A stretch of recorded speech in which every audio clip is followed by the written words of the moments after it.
Министрлер кабинетинин төрагасынын орун басары Эдил Байсалов Бириккен Улуттар уюмунун Европа жана Борбор Азиядагы өнүктүрүү максатындагы ишти координациялоо боюнча башкармалыгынын аймактык директору Гви Йонстон менен жолугушту. Аймактык директордун Кыргызстанга сапарынын максаты катары министрлер кабинети өнүктүрүү боюнча өнөктөштөр жана жарандык коом менен Бириккен Улуттар уюмунун реформаларын ишке ашыруу боюнча диалогту улантуу болуп саналат. Эдил Байсалов Бириккен Улуттар уюму өкүлдөрүнө социалдык экономикалык тармактагы учурдагы абал, министрлер кабинетинин жакынкы мезгилге карай пландары тууралуу маалымат берди. Андан соң тараптар учурдагы актуалдуу маселелерди талкуулашты. Министрлер кабинетинин төрагасынын орун басары маалымдагандай, министрлер кабинети эл аралык экономикалык кырдаалдын начарлашына байланыштуу айрым орто мөөнөттүү пландарды кайра карап чыгууга мажбур болот. Ошондой эле жакынкы айларда калктын аялуу катмарына тышкы факторлордун таасирин жумшартууга көңүл бурулат.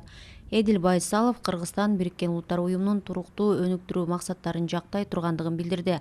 Андан ары жолугушуунун катышуучулары өнүктүрүү программаларын ишке ашыруунун алкагында кызматташуу маселелерине токтолушту.